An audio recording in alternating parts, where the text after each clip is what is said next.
Hello, Freedom Meerkat here. Welcome to another episode of Let's Play The Legend of Zelda Oracle Seasons. So I think what we have to do... we will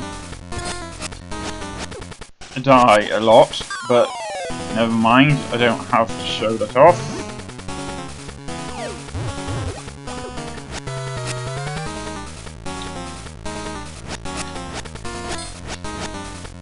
Anyway, I think what we have to do is grab these things, wait until they've finished flopping about a bit, try to hit them with the sword once they stop flipping around, and yeah, I think that's what we're supposed to do.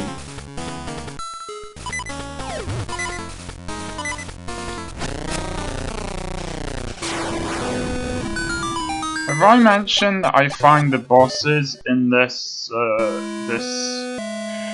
game pretty hard? In fact, to be honest, I find the bosses in all Legend of Zelda games pretty hard, but I have managed to defeat a lot of the bosses in the 3D Zelda games, at least when I wasn't showing them off to you without having to use these save files, or sometimes without the opportunity, depending on what sort of device I was playing them on.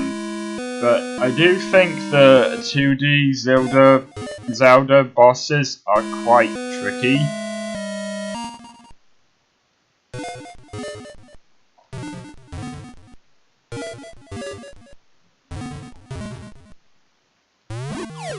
It might be possible to go up there. Okay, I'm back here again. You may be wondering what's happening.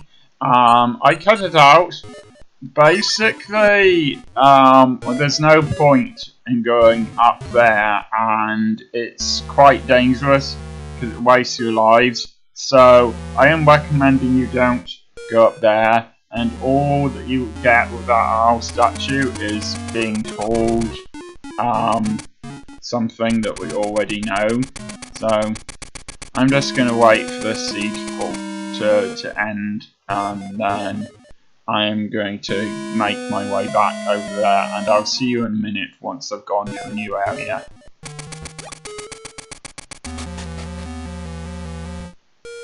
Aha!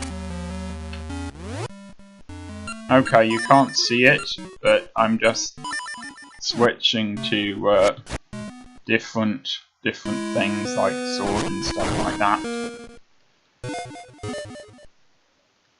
But yeah, never been able to get here before.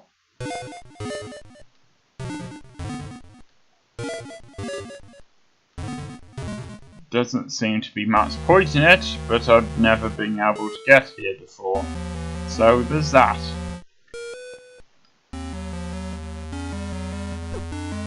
That's a pity. I was hoping to get over there without that happening. There must be something you can do. Yeah. I wonder. I would be very surprised, but... Aha! Okay, that works.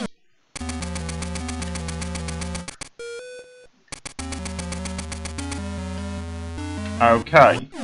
It's probably not this one I want, it's probably one on the other side, but...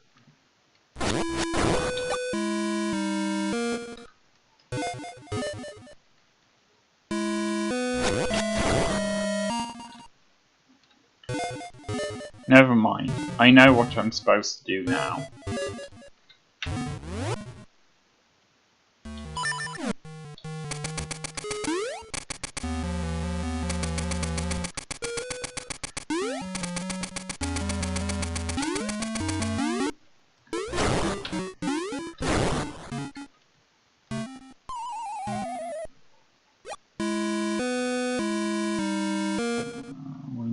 Some way to get through there,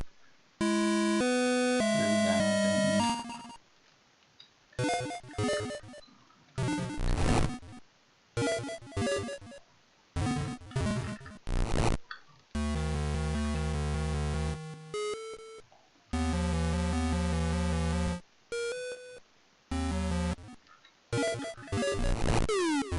Aha.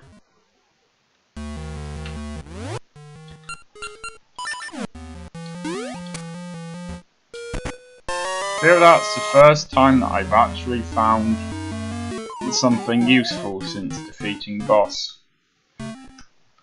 It actually isn't, but I feel like it is. Well, it was surprisingly easy to find the boss. There is one more thing that I'd like to go off and explore because I felt that last time... Well, let's have a look. Yes, there are 3 rooms that I haven't been to, and I'd imagine one of them has the boss in, but the other one has something else. And I seem to remember saying in the last episode that there was a hole that I felt I should have jumped down but didn't. So I'm going to go off and look for that, and I will see you in a minute. I think I finally found it, and if this doesn't turn out to be it, then screw it. I don't care anymore. It's been a long and painful search to find this area, so... And I'm still gonna have to make my way towards where the boss is, so...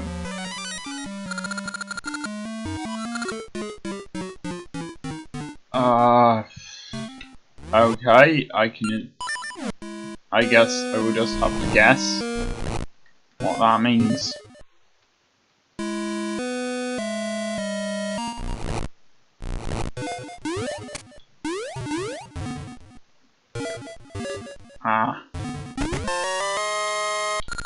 Okay, compass is as useful as a chocolate fire guard right now, but hey, it's another room that I've gotten into, I guess.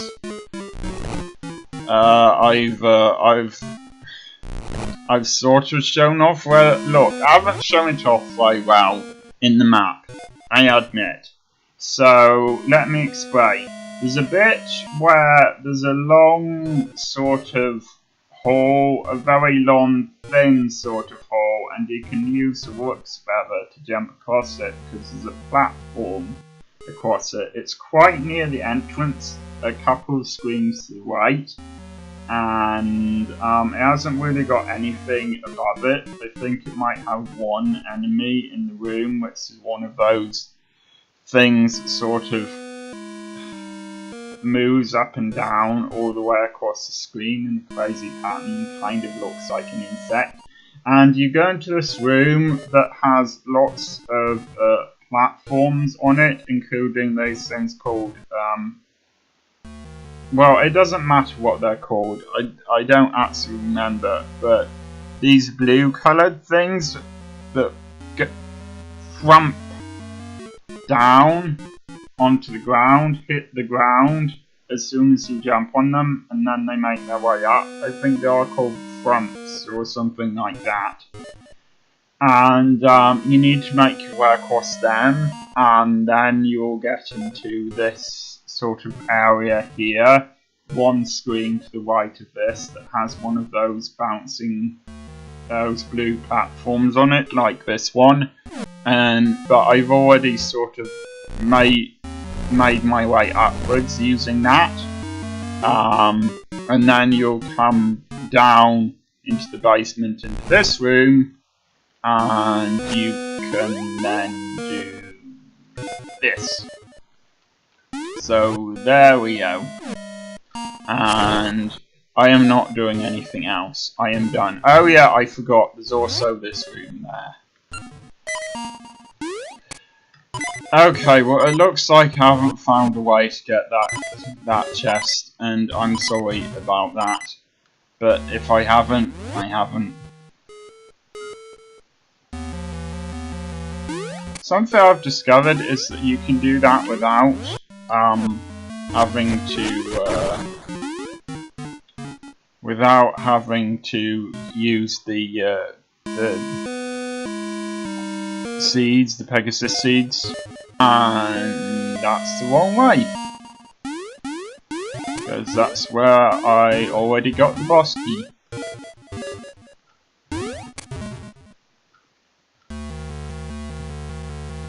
So yeah, if the editing's a bit weird on this, I apologise again. It was just kind of how the video has turned out in terms of saving and stuff.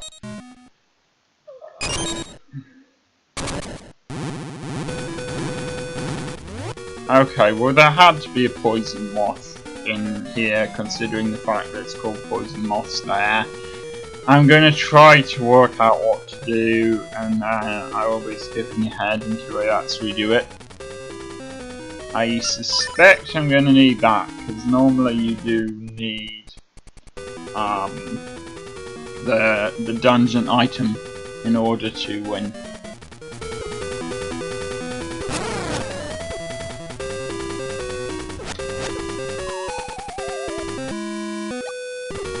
Okay, this is a fairly horrible one, in which if you accidentally fall down there, then it's screwed.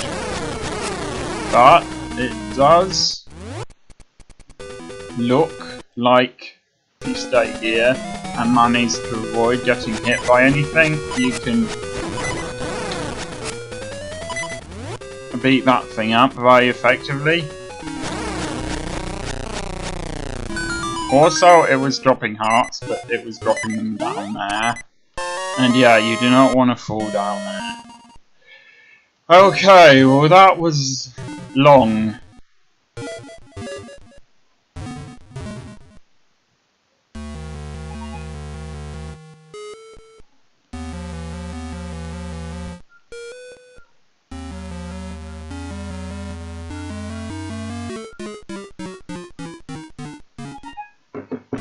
I'm gonna give this 7 more minutes until whatever time 7 more minutes is, and then I'm gonna stop.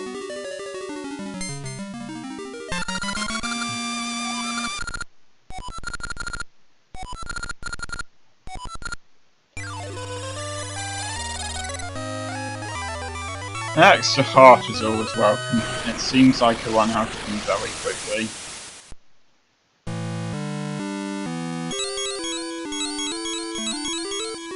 It is actually also quite hard to work out what to do without a strategy guide, as I'm not going to use a strategy guide unless I get absolutely hopelessly stuck. I'm not going to talk about my save files or whatever anymore, because you already know how I feel about that and strategy guides and stuff. I'm just going to leave that for a moment.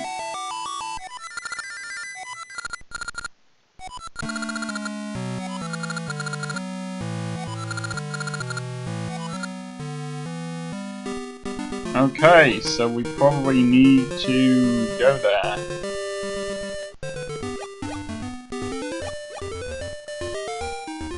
Sunken City.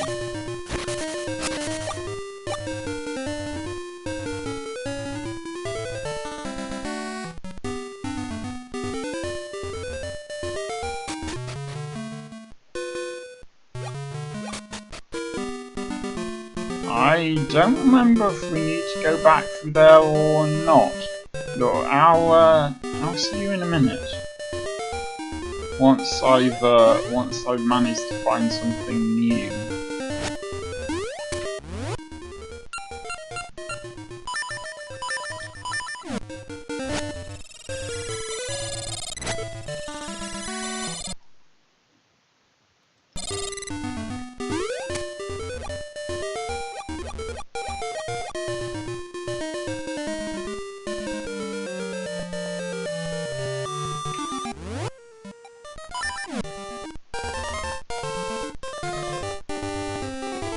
Okay, well, by using that tree stump, I think we can now make our way up here.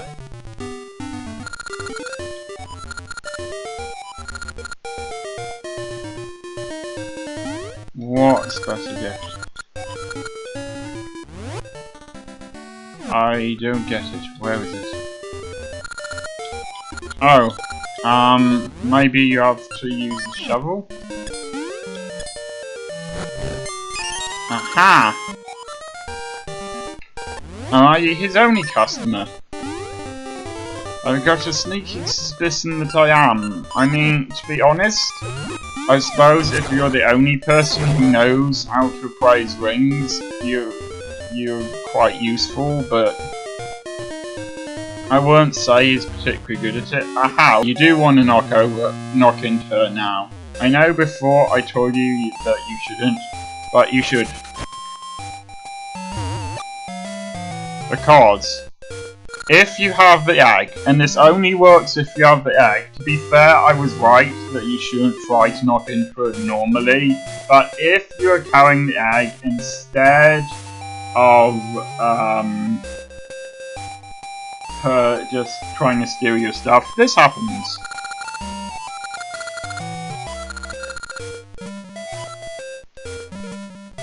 Maple and syrup.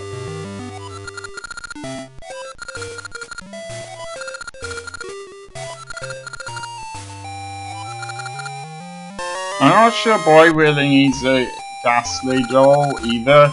I'm assuming that it looks like Ghastly the Pokemon. Well, to be fair, I don't think Ghastly is the creepiest Pokemon. There's some really creepy. If you read their Pokedex entries, just trust me, there's some scary ghost Pokemon. Anyway.